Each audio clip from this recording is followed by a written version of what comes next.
नमस्कार सभी को, विश्लेषण में आपका स्वागत है। हम विजन एस का टेस्ट सीरीज कर रहे थे 2025 प्रीलिम्स के लिए, जिसमें हमारा फर्स्ट टेस्ट चल रहा है। इस टेस्ट के 23 क्वेश्चन हो चुके हैं 2 पार्ट में, और ये तीसरा पार्ट है उसी टेस्ट का, पॉलिटी का टेस्ट है। ये आपको पीडीएफ ग्रुप में मिल जाएगा, ग्रुप का लिंक आपको डिस्क्रिप्शन में मिल जाएगा। तो चलिए बिना किसी देरी के हम शुरू करते हैं। पहला प्रश्न आपकी स्क्रीन पे ये रहा, consider the following statements with respect to the members of the central vigilance commission. और अगर आपको स्पीड धीरे लग रही हो तो 1.25 या फिर 1.5 पे देख सकते हैं। और क्वेश्चन पे आते हैं हम। Consider the following statement with respect to the members of the central vigilance commission.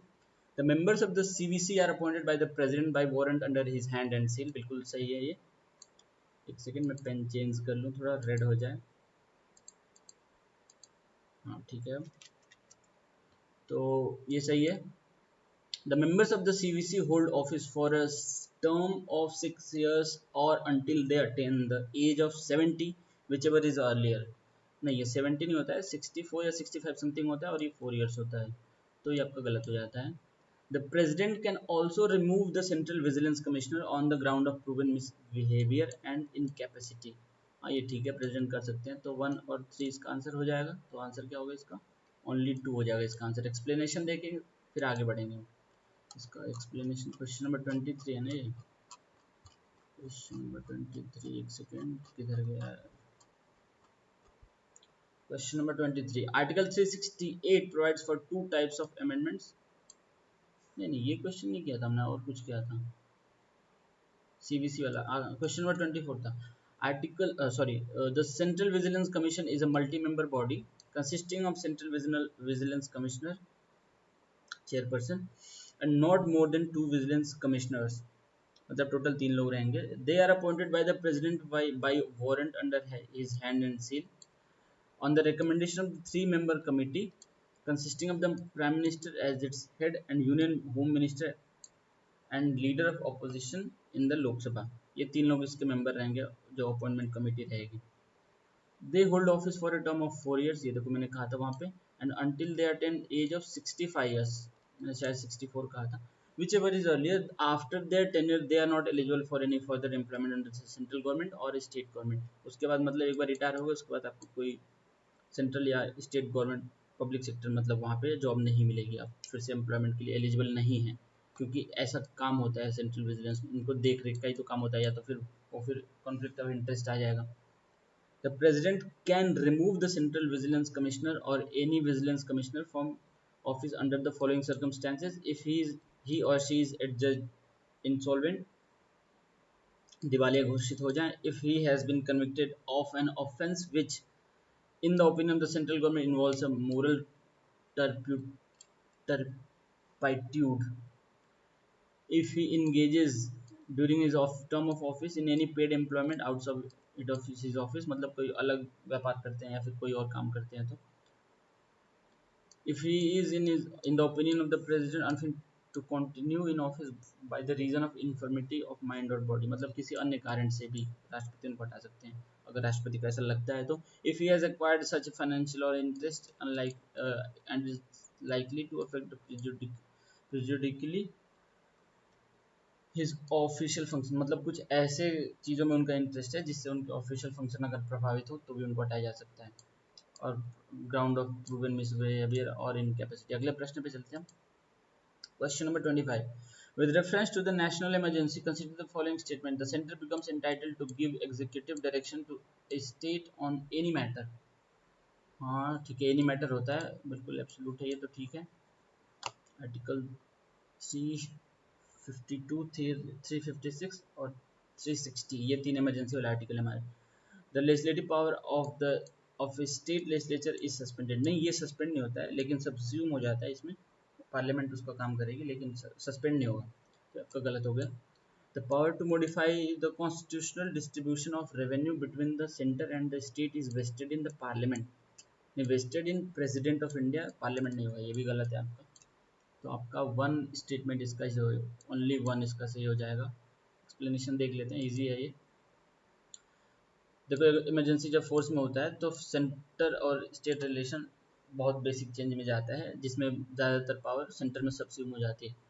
अब एग्जीक्यूटिव फंक्शन में क्या बदलाव आते हैं? During a national emergency the executive power of the centre extends to directing any state regarding the manner in which its executive power is to be exercise, मतलब आपको क्या निर्णय लेने हैं वो सेंट्रल गवर्नमेंट आपको डायरेक्ट कर सकती है और आपको मानना भी पड़ेगा। During normal times the centre can give executive direction to state only on certain specified matters, कुछ होते हैं जिसमें सेंट्रल गवर्नमेंट आपको डायरेक्शन देती है, नहीं तो बाकी आपका स्वायत्ता है आपके पास। ठीक है, तो एनी मैटर पे डायरेक्शन दे सकते हैं। तो पहला स्टेटमेंट हमारा सही हो जाता है। लेजिस्लेटिव में क्या चेंजेस आते हैं? During a national emergency the parliament becomes empowered to make law on any matter any subject mentioned in the state list, मतलब कोई भी सब्जेक्ट मैटर जो स्टेट लिस्ट में भी मेंशन है उस पर भी पार्लियामेंट ही कानून बनाएगा फॉर द बीइंग टाइम, जब भी नेशनल इमरजेंसी होगी तब। फाइनेंशियल पावर्स क्या होते हैं? मतलब proclamation of national emergency is in operation the president can modify the constitutional distribution of revenue, देखो प्रेसिडेंट करते हैं between the center and the states. This means that the president can either reduce or cancel the transfer of finances from center to the states, या तो घटा भी सकते हैं या बढ़ा सकते हैं जैसे उनकी इच्छा हो। अगले प्रश्न पे चलते हैं हम। Question number 26, consider the following corporation authorities: Reserve Bank of India, Food Corporation of India, State Bank of India, Life Insurance Corporation of India.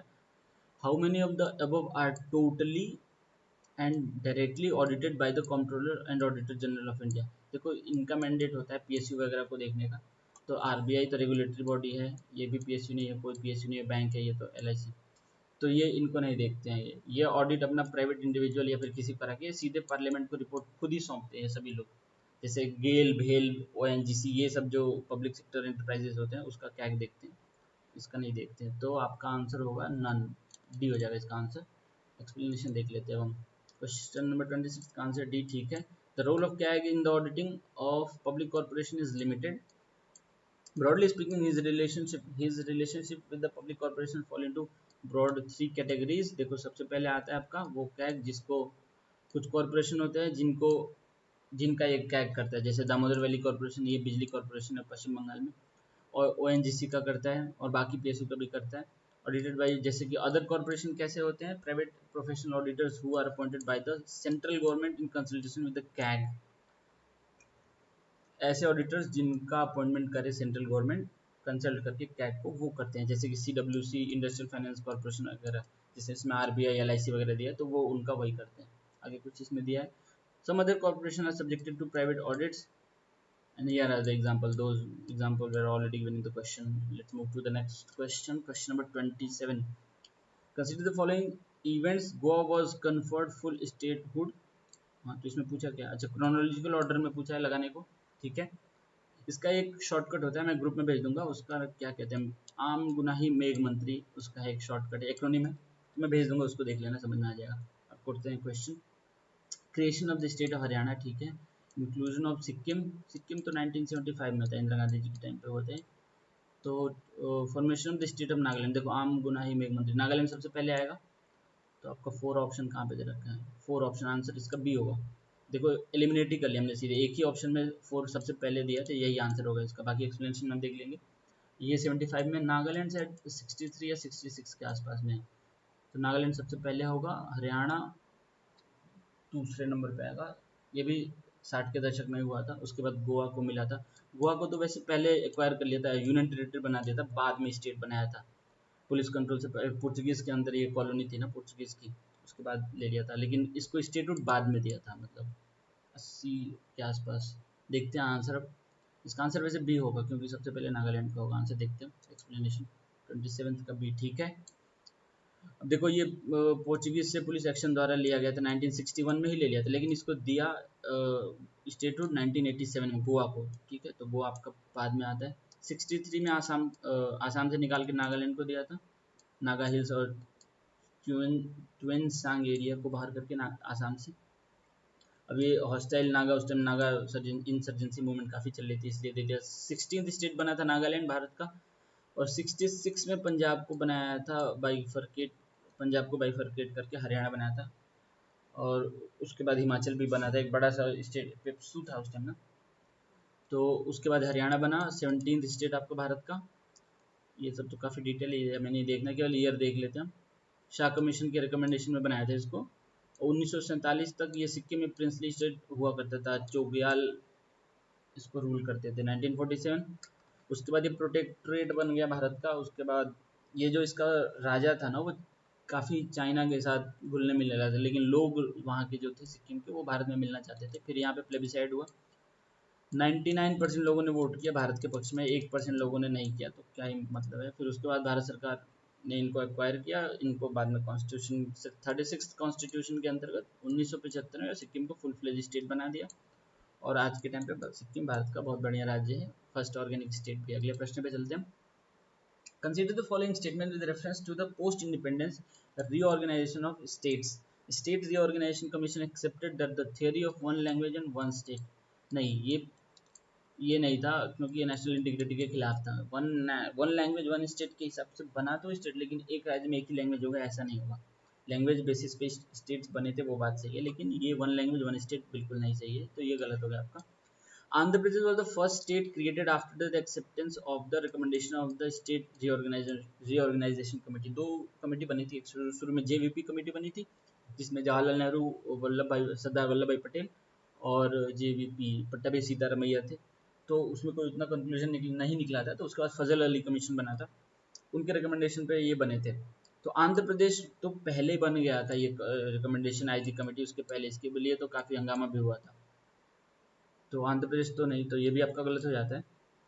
इसके बाद पहला स्टेट बना था, क्या होता है आपका, वो जो हमने ऊपर देखा था, आम गुनाई में मंत्री, महाराष्ट्र, महाराष्ट्र गुजरात ऐसा कुछ होगा, तो आंध्र प्रदेश तो नहीं होगा। तो इसका आंसर हो जाएगा आपका डी, दोनों ही नहीं है। एक्सप्लेनेशन देखते भी हम, 28 का डी बिल्कुल सही है। अक्टूबर 1953 में क्या होता है कि भारत का पहला लिंग्विस्टिक राज्य बनता है आंध्र प्रदेश, और इसके लिए काफ़ी हंगामा हुआ था।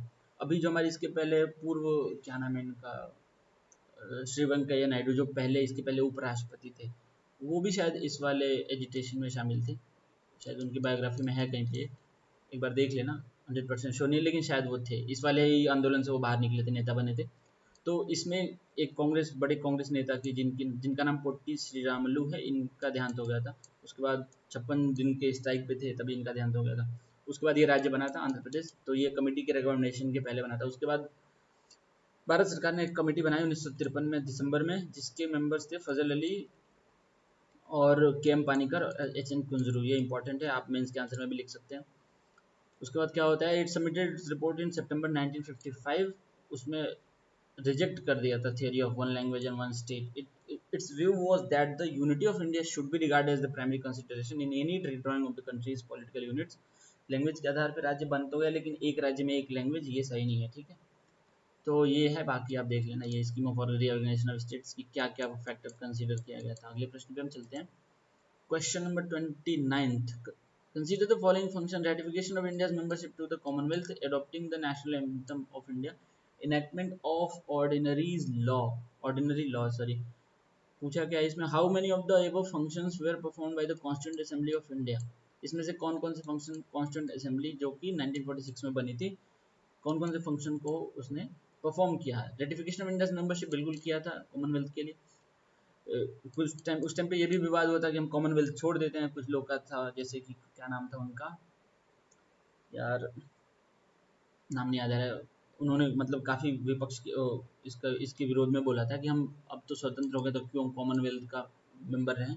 तो उसके रिप्लाई में यही कहा गया था कि हम कॉमनवेल्थ के मेंबर रहेंगे, तो इससे हमारी कोई सोवरेनिटी पे कोई वो कमी नहीं हो जाएगी, और हम जब भी चाहेंगे तो कॉमनवेल्थ छोड़ सकते हैं अपनी मर्जी से, तो कोई इसमें जोर ज़बरदस्ती नहीं है, तो पहला सही है। Adopting the national anthem of India, ये आपका हुआ था उसी टाइम पे हुआ था, 1949 में हुआ था शायद, 1949, 49, हाँ 49 में हुआ था, 22 जुलाई है डेट शायद। इनैक्टमेंट ऑफ ऑर्डिनरी लॉ, देखो जब कॉन्स्टिट्यूंट असेंबली बन गई, जब तो जब उसका गठन हो गया, उसके बाद वो एज पार्लियामेंट ऑफ इंडिया भी काम किया उसने कुछ दिन, तो ऑर्डिनरी लॉ जो कि पार्लियामेंट बनाती है, उन्होंने ये काम भी किया था। तो आपका इसका आंसर हो जाएगा, तीनों हो जाएगा, ऑल थ्री आंसर। देखते हैं इसका भी हम, 29 का आंसर सी ही दे रखा है, ठीक है। कॉन्स्टिट्यूंट असेंबली जो बन गई थी, it ratified India's membership of the Commonwealth in May 1949, it adopted national flag on 22 July 1947। देखो ये सही है, बताया था मैंने। उसके बाद नेशनल एंथम भी अडॉप्ट किया था, ये रहा देखो, नेशनल एंथम 1950 में किया था, 24 जनवरी को। It adopted national song on 24 January 1950, date दोनों का समय एंथम और उसका, लेकिन झंडा, और ये झंडा बनाया था उन्होंने, क्या नाम उनका, आंध्र प्रदेश से थे, उनका नाम था पिंगली वेंकैया नाम था, ऐसे कुछ था, यही है नाम इनका। तो उन्होंने झंडा बनाया था हमारा। It elected the doctor Rajendra Prasad as the first president of India on 24 January 1950। India in the Indian Independence Act 1947 made the following three changes in the position of the Constituent Assembly. The Constituent Assembly was made a full sovereign body, मतलब यही हो गया आपसे sovereign body, अब कोई British के अंतर्गत नहीं हम। This would frame any constitution it please, अब इनको जैसा सही लगे वैसे संविधान पूरे भारत के लिए बनाएंगे। The act empowered the assembly to abrogate or alter any law, ध्यान रहे पे, any law made by the British parliament concerning India, जिसके अभी भी लॉ कुछ कुछ हटाए जा ही रहे हैं ब्रिटिश टाइम के। जैसे अभी लॉ लागू हुआ था आईपीसी सीआरपीसी को हटा के भारतीय न्याय संहिता, भारतीय साक्ष्य संहिता। तो द असेंबली, ये एग्जांपल दिया हमने, इससे कोई इसका रिलेशन नहीं है, मतलब ये बता रहा हूँ तब के कानून अभी भी थे। The assembly also become a legislative body. In other words, two separate functions were assigned to the assembly, that is making of the constitution for free India and enacting ordinary law। देखो constitution बनाना एक काम था और इनका ordinary law भी बनाना काम था, ताकि रोजमर्रा की जिंदगी चलती रहे देशवासियों की। These two tasks were performed by on separate days, अलग अलग दिनों पे मिलते थे, उसके बाद दोनों काम अलग अलग टाइम पे करते थे। The assembly became the first parliament of the free India, that was Dominion legislature। The Muslim League members hailing from the areas including Pakistan withdrew from the Constituent Assembly for India, जो कि उस time पे 289 नहीं sorry 389 members थे। देखो उसके बाद ये कम होकर 299 हो गए, क्योंकि मुस्लिम लीग के जो पाकिस्तान जाने वाले लोग थे उन्होंने अपना विड्रॉ कर लिया था। जो हमारा शुरू में इंतरिम कैबिनेट बना था उसमें मुस्लिम लीग के मेंबर्स थे, जैसे कि लियाकत अली खान भारत के फाइनेंस मिनिस्टर थे, पहले फाइनेंस मिनिस्टर इंतरिम गवर्नमेंट में। उसके बाद वो इस्तीफा देके चले गए पाकिस्तान। और वैसे ही उनका क्या नाम था जो कानून मिनिस्टर थे यार, वो पाकिस्तान चले गए थे, फिर भारत आ गए थे। उनका नाम याद नहीं आ रहा है, पश्चिम बंगाल से थे, जोगिंद्र नाथ मंडल नाम था उनका। वो वेस्ट बंगाल से थे, वो पाकिस्तान चले गए थे इसमें इस्तीफा देके, फिर वो भारत आ गए थे। वहाँ पे उनको कुछ दिक्कत हो गई थी, तो उसके बारे में आप अलग से वीडियो देख सकते हैं, इंटरनेट पे बहुत सारे हैं। तो 379 लोग में से 299 बच गए थे। ठीक है, अगले प्रश्न में हम चलते हैं। तो अगले प्रश्न पे क्या है, व्हाट इज कॉमन बिटवीन बैला डीला कुद्रेमुख एंड, कुद्रेमुख तो पहाड़ियाँ हैं, मयूरभंज आपका उड़ीसा में है, बैला डीला आपका शायद छत्तीसगढ़ में है, और कुद्रेमुख ये है कर्नाटक में है। They are gold mine sites, Mayurbhanj तो उड़ीसा में, वो उड़ीसा में वहाँ पे गोल्ड माइन तो नहीं है, तो गलत हो गया आपका। These are site having bauxite reserve, bauxite आपका उड़ीसा में सबसे ज़्यादा है, लेकिन बैलाडीला छत्तीसगढ़, ये कुद्रेमुख कर्नाटक में, ये गलत हो जाएगा आपका। These are they are sites of iron ore reserve, बिल्कुल सही है, यहाँ पे आयरन और तीनों जगह पे मिलता है, ये तीनों सेक्टर में। They are the sites of the natural gas, बिल्कुल केजी बेसिन में नेचुरल गैस मिलता है, और आसाम में। तो ये गलत हो जाएगा, आपका आंसर इसका सी हो जाएगा। ज्योग्राफी से क्वेश्चन है, मैप से। India iron ore mining in India context, CCI ने पब्लिश किया है कोई स्टडी जिसमें competition in iron ore market बताते हैं। Iron ore is predominantly composed of iron oxide called magnetite and haematite and yields metallic iron when heated with reductant. Competition Commission of India study shows India's self-sufficiency in iron ore production contributing 7% globally। Bharat का जो iron और production है वो self sufficient है, और दुनिया के 7% ये भारत में प्रोडक्शन होता है, which makes it fourth largest producer of iron ore. अब देख लेते हैं भारत में कहाँ कहाँ पे होता है। देखो यहाँ पे एक है छत्तीसगढ़, झारखंड और वेस्ट बंगाल के बॉर्डर पे, और एक है महाराष्ट्र, और ये क्या है तेलंगाना, और ये है छत्तीसगढ़, इनके बॉर्डर पे यहीं पे देखो बैलाडेला है आपका, यहाँ पे मयूरभंज है, और कर्नाटक में होगा कुद्रेमुख, ये रहा कुद्रेमुख। तो ये आपका है आंध्र प्रदेश में है, थोड़ा बहुत कर्नाटक में है, और हल्का फुल्का शायद नहीं तमिलनाडु में नहीं है, आंध्र प्रदेश और कर्नाटका में ही है।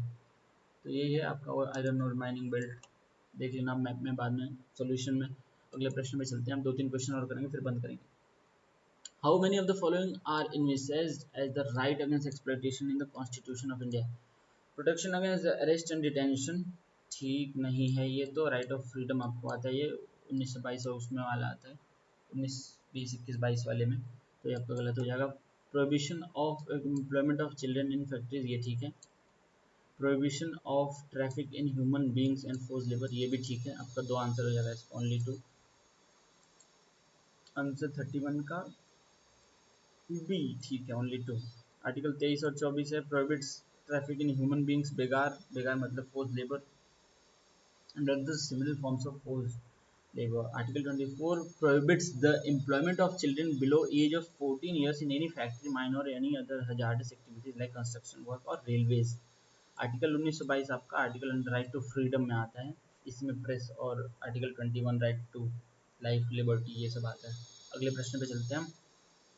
विच of the following are examples of white goods. White goods मतलब कि जो हमारे होम अप्लायंसेज होते हैं इलेक्ट्रिकल, ज़्यादातर वही होते हैं। वॉशिंग मशीन बिल्कुल ठीक है, अल्कोहल गलत है, एयर कंडीशनर ठीक है, लग्जरी कार्स नहीं है। ज़्यादातर ये वाइट गुड्स वाइट होते भी, अगर आप यूजुअली आप देखें भी तो इनका कलर भी वाइट ही रहता है। तो इसका आंसर 1 और 3 होना चाहिए। कार भी तो आता है वैसे, लेकिन उसमें वाइट गुड्स में नहीं आएगा। तो वाइट गुड्स आपको होम अप्लायंसेज होते ज़्यादातर। 1 एंड 3 हो जाएगा इसका आंसर। एक सेकेंड गलत लगा दी मैंने, इसको आंसर ये होगा। एक्सप्लेनेशन देखते हैं। आंसर 32 का ए है। वाइट गुड्स क्या होते हैं? Context promotion of industry internal DPIIT ने प्लान किया है undertake a third party assessment of production link incentive scheme in white goods segment. मतलब जो सरकार प्रोडक्शन लिंक इंसेंटिव दे रही है उसका असेसमेंट कराने के लिए वाइट गुड्स सेगमेंट में कि क्या चल रहा है, मतलब कुछ फ़ायदा हो रहा है कि नहीं हो रहा। White goods refers to the heavy consumer durables, जैसे कि वॉशिंग मशीन, फ्रिज, कूलर, ये सब होता है जो, और other home appliances which where traditionally available only in white. जब शुरू में वाइट ही होते थे इसलिए इनका नाम वाइट गुड्स कर दिया। अब तो अलग अलग कलर्स में आते हैं, लेकिन ज़्यादातर पहले भी अभी भी वाइट ही होते ज़्यादातर। वॉशिंग मशीन, एयर कंडीशनर, तो इसमें वेबलिन गुड क्या होता है? वेबलिन गुड होता है आपका their demand increases as the price increases. इनका डिमांड बढ़ते लगता है जैसे कि उसका प्राइस बढ़ता है तब भी। ड्यू टू देयर एक्सक्लूसिविटी, जैसे होता है ना, जैसे आईफोन 16 प्रो 18 प्रो आ रहा है तो लोग लाइन लगा के खड़े हो गए, क्योंकि उसका प्राइस तो बहुत ज़्यादा है लेकिन उसका डिमांड भी बहुत ज़्यादा है, क्योंकि वो एक्सक्लूसिव है। लोगों को लाइन में लगना उसमें पसंद है, कोई बात नहीं। तो लग्जरी कार है उसका एग्जाम्पल, या फिर मोबाइल फोन्स भी हो सकते कुछ कुछ। डिफरेंट गुड होते हैं आपका their demand increases and the price increases due to lack of substitute for them. Example wheat, ये खाने पीने के सामान आप मान सकते हैं यहाँ पे, क्योंकि उसका कोई सब्सटीट्यूट नहीं है तो उसका दाम बढ़ेगा जब उसका डिमांड बढ़ेगा। तो कंसिडर्ड सिन गुड्स होते हैं जैसे सिगरेट, शराब, ये सब आ जाएगा इसमें। कंसिडर्ड हार्मफुल फॉर सोसाइटी, इस पर टैक्स भी लगाते हैं ज़्यादा भर भर के। अगले प्रश्न पर हम चलते हैं। यही इस क्वेश्चन के बाद हम बंद कर देंगे, फिर भोजन वोजन करेंगे। Consider the following statement regarding the reorganization of the states. An Indian territory can be ceded to a foreign country by a constitutional amendment. Constitutional amendment, अच्छा आगे पढ़ते हैं, रुक जाओ। Indian territory can be ceded to a foreign country by a constitutional amendment. बेरोगरी union वाले में तो हुआ था अमेंडमेंट, हाँ ठीक है, ये सही है। A boundary dispute settlement between India and other country does not require a constitutional amendment. हाँ ये भी ठीक है। बाउंड्री डिस्प्यूट सेटलमेंट के लिए, जैसे कि अगर बाउंड्री डिस्प्यूट सेटलमेंट के लिए गए तो ज़रूरी नहीं है कि कॉन्स्टिट्यूशनल अमेंडमेंट हो ही, ये भी ठीक है। तो क्या पूछा अभी तक? The following is are not correct पूछा है। नॉट करेक्ट मतलब कि दोनों ही सही है, तो मतलब कि neither one not not correct पूछा है ना, तो नॉट डी हो जाएगा इसका आंसर। आंसर इसका डी ही है। The Supreme Court held that the power of the Parliament to diminish the area of state which is article 3 does not cover the cession of Indian territory to foreign country। मतलब article 3 के अंतर्गत आप किसी country को अपनी ज़मीन दे नहीं सकते, उसके लिए आपको अमेंडमेंट करना होगा, ऐसा सुप्रीम कोर्ट ने बोला था शुरू में। आर्टिकल देखो कहाँ गया है। Indian territory can be ceded to a foreign state only by amending the Constitution article 368। Currently 9th constitutional amendment act 1960, इसमें टेरिटरी ट्रांसफर हुई थी पाकिस्तान को, इधर वाले साइड में, ईस्ट पाकिस्तान जो कि आज बांग्लादेश है। On the other hand, Supreme Court in 1969 ruled that the settlement of a boundary dispute between India and other countries does not require a constitutional amendment. It can be done by executive action, मतलब कि मंत्रिमंडल के action से भी कर सकते हैं। It doesn't involve, if it does not, as it does not involve cession of Indian land, Indian territory to foreign country। मतलब कि अगर बाउंड्री डिस्प्यूट सेटल कर रहे हैं तो ज़रूरी नहीं है कि आप कुछ भूमि उनको देंगे या ऐसा कुछ करेंगे, तो इसमें आप कॉन्स्टिट्यूशनल अमेंडमेंट करने की आवश्यकता नहीं है। तो ये सेशन हम यहीं पर रहने देते हैं। अगर आपको सही लगा तो लाइक शेयर सब्सक्राइब कर लेना। Thank you very much for watching. अगले सेशन में मिलेंगे। Thank you very much.